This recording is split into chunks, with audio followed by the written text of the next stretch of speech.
তাদেরকে একটা কিছু দিতে চাই, আপনারা দিতে রাজি আছেন? বাংলাদেশের আমাদের বক্তারা বলেছেন যে বিগত 3টা নির্বাচনে বাংলাদেশে কোনো ভোট হয় নাই, হয়েছে? দিনে ভোট না দিয়ে মানুষের রাত্রের ভোট দিয়েছে, ভোট দিয়েছে পুলিশ বাহিনী, তাই না? এই যে একটা অবস্থা থেকে আমরা গত 5 তারিখ বাংলার মস্তককে কুলুষিত করে যে স্বৈরাচার বিগত 16 বছর যাবৎ যারা ক্ষমতাসীন ছিল তাদেরকে হটানোর পরে এখন অন্তর্বর্তীকালীন সরকার বাংলার মস্তকে আছে। তাদের দায়িত্ব হলো অবাধ, সুষ্ঠু, নিরপেক্ষ একটি নির্বাচনের ব্যবস্থা করে জনপ্রতিনিধিদের কাছে ক্ষমতা হস্তান্তর করা। বাংলাদেশের এই সিংহারের একজন নর্তকী 3বার এমপি হয়েছে, কি বলে? আপনারা কি সংসদে আপনাদের এই ধরনের নর্তকী দেখতে চান? সুতরাং আপনাদের কাছে খেলাফত মজলিসের সাংগঠনিক সম্পাদক মানিকগঞ্জ আলিয়া মাদ্রাসার হেড মহাদেশ শেখ সালাউদ্দিনকে আগামী দিনে মানিকগঞ্জের মাটি মানুষের নেতৃত্ব দেওয়ার জন্য সংসদে পাঠাতে কে কে রাজি আছে? ইনশাআল্লাহ।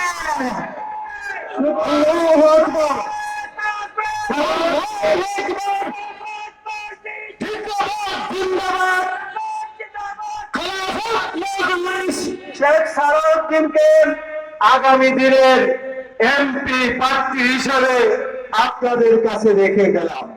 ভাইয়েরা আমার, বাংলাদেশের ষড়যন্ত্র শেষ হয় নাই। দেখেন 5 তারিখ পরে ষড়যন্ত্র আরো কয়েকটা হয়ে গেছে, কিন্তু ছাত্র জনতার প্রতিরোধে সেই ষড়যন্ত্র নস্যাৎ হয়েছে। আবার ষড়যন্ত্র শুরু হয়েছে জাতীয় পার্টি, যারা আওয়ামী লীগের প্রত্যেকটা অবৈধ কাজে সমর্থন দিয়ে তারা ফিরিয়ে আসছিল। গত 15 বছর যারা সুবিধাভোগী ছিল, আবার জাতীয় পার্টির লেবাসে তাদের আত্মপ্রকাশ হতে যাচ্ছে। আজকে জাতীয় পার্টি একটা সমাবেশ ডেকেছিল, কিন্তু হতে দেওয়া হয় নাই। এই জন্য মনে রাখবেন, আমাদের ষড়যন্ত্র শেষ হয়ে যায় নাই। তিনি ষড়যন্ত্র করার জন্য পাশে দেশে বসে আছেন। আমাদেরকে সজাগ থাকতে হবে।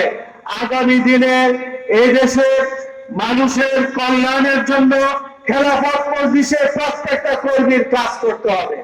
আমাদের এখন থেকে কাজ হলো গ্রামে গঞ্জে ওয়ার্ডে বাজারে যে যেখানে আছি আমরা মানুষকে দাওয়াত দিতে থাকবো। খেলাফত মজলিসের পতাকা বলে একত্রিত করার জন্য আমরা চেষ্টা করতে হবে। নির্বাচন যেদিন আসবে সেদিন নির্বাচন হবে, এবং আশা করি আগামী দিনে বাংলাদেশে আর কোনো অবৈধভাবে কোনো নির্বাচন হবে না। নির্বাচন নিরপেক্ষ হবে, জনগণের প্রত্যাশা মতে নির্বাচন হবে। সেই প্রত্যাশিত নির্বাচনে আমাদের এই এলাকার সন্তান খেলাফত মজলিসের কেন্দ্রীয় সাংগঠনিক সম্পাদক শেখ সালাউদ্দিন, আশা করি তিনি বিপুল ভোটে বিজয় লাভ করে সংসদে আমাদের পক্ষে কথা বলতে সমর্থ হবে। সেই প্রত্যাশা আশা ব্যক্ত করে আমার বক্তব্য এখন শেষ করছি। আল্লাহ হাফেজ। আসসালামু আলাইকুম ওয়া রাহমাতুল্লাহি ওয়া বারাকাতুহু।